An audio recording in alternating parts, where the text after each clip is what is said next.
stand by the protocol already given out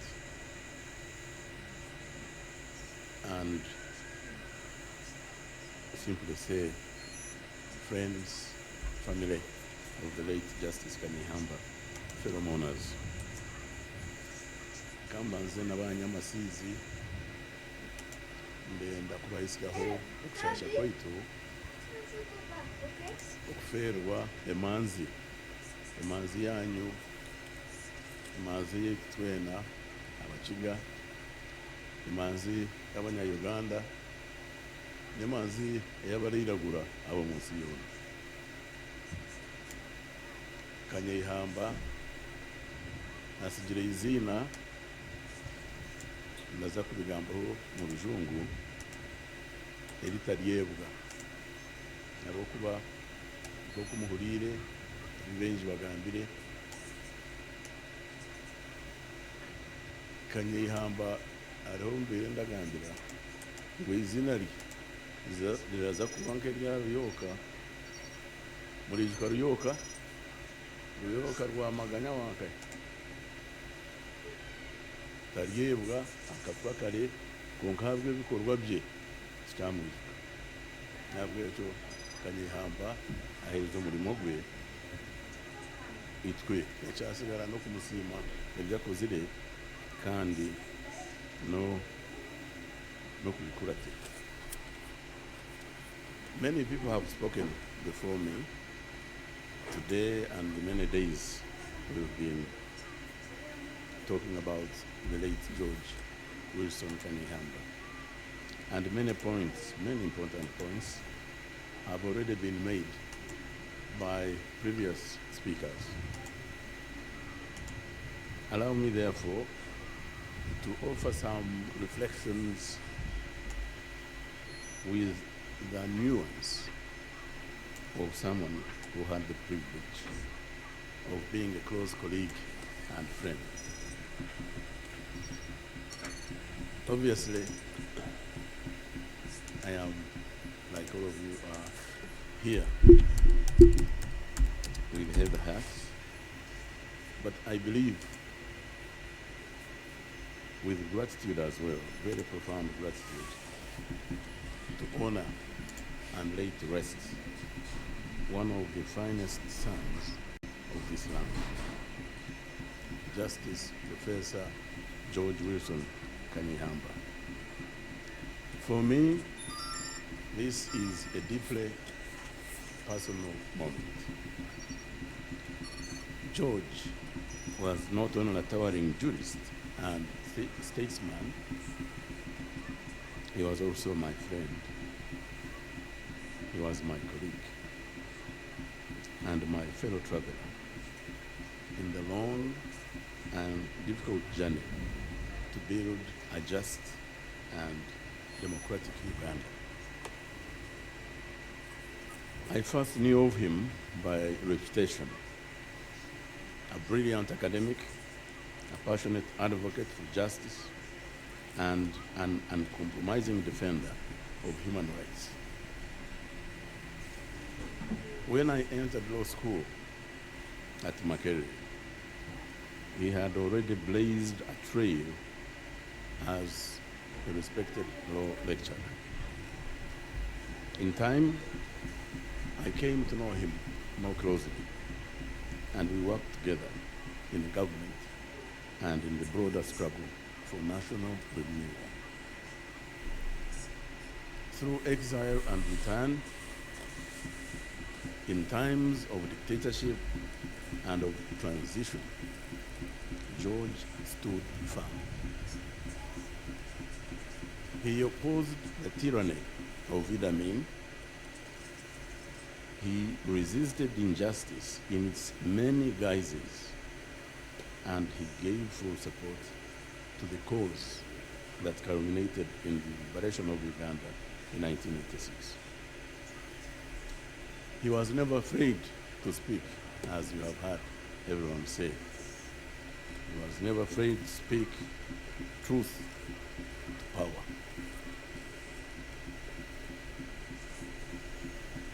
Because he believed that the law, to be worthy of the name, must be rooted in justice. And justice must be rooted in courage.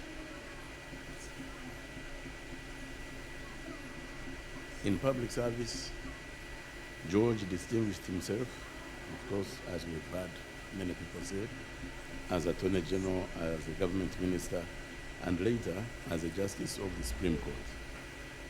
His work on the bench was informed not just by legal precision, but by deep moral conviction. His judgments were clear, independent, and principled, even when they provoked controversy, even when they stood alone. He also served with distinction as a judge of the African Court on Human and People's Rights, extending his advocacy for justice and human dignity to the African continent. George, of course, as you heard everyone who spoke even today say, was a prolific writer, authoring many important books. He used well-constructed and lucid prose to articulate complex legal and constitutional concepts clearly, ensuring that his ideas could be understood by everyone. His contribution to Uganda's constitutional making were substantial. Although actively engaged throughout the entire process of constitutional promulgation, his enduring contributions were most clearly seen in his leadership as the chairman of the Legal and Drafting Committee of the Constituent Assembly. I happen to be the then chairman of the caucus of the movement in the Constituent Assembly. And all these things that we determined in the plenary session had to be cleared by the caucus, because we took positions in caucus meetings which we formally presented in the plenary session.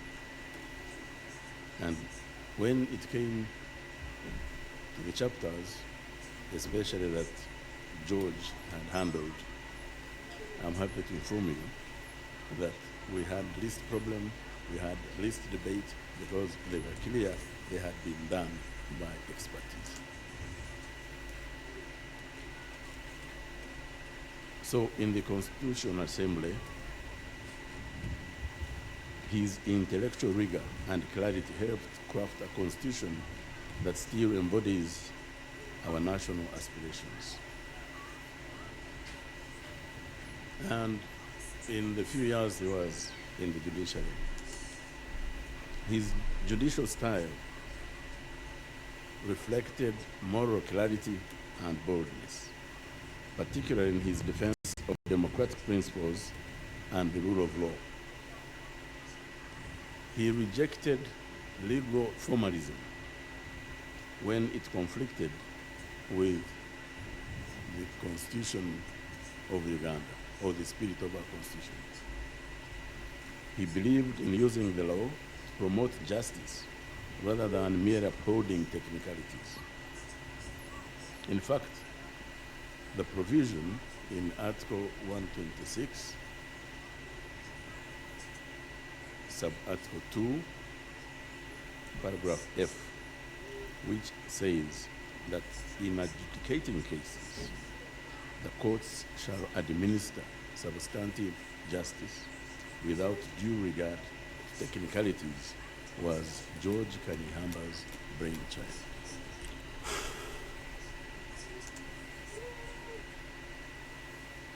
He never tired of defending that Constitution and the values it enshrined: liberty, equality, and the rule of law.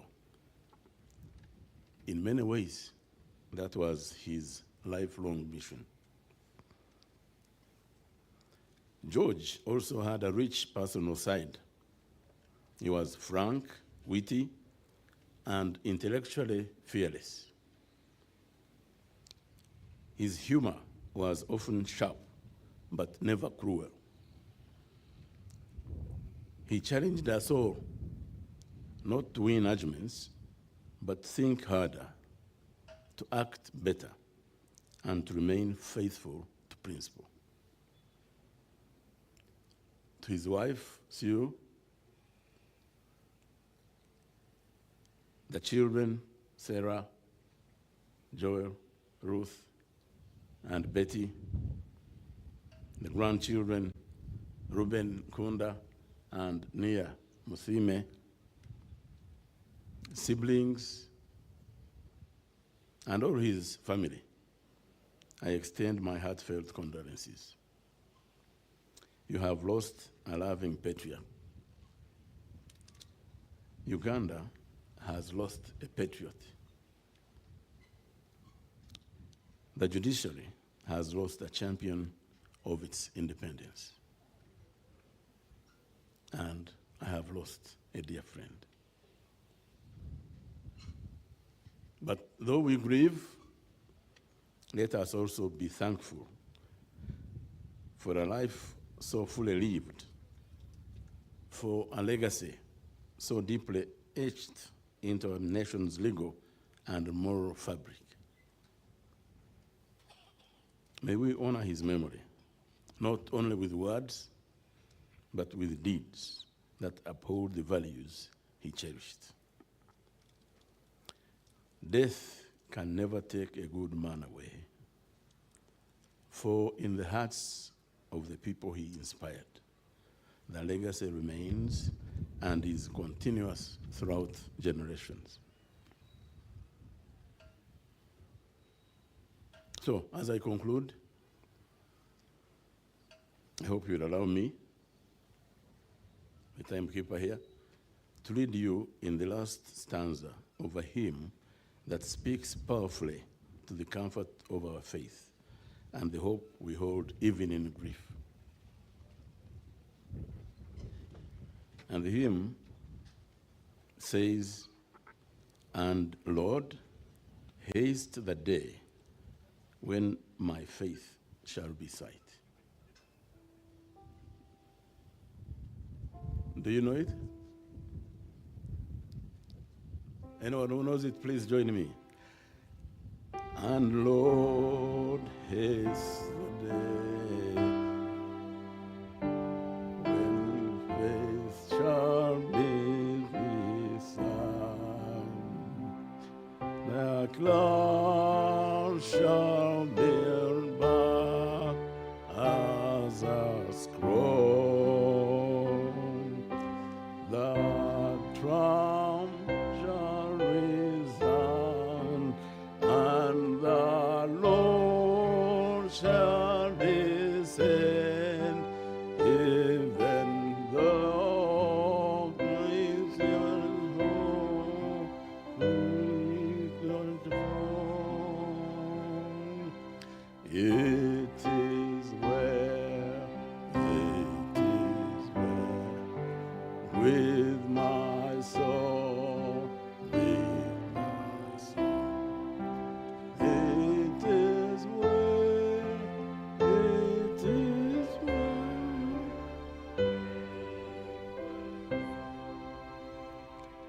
Fare thee well, my elder brother and friend. Rest in peace. Yoyo, Amama Mbabazi. Abiyogedde abigambye.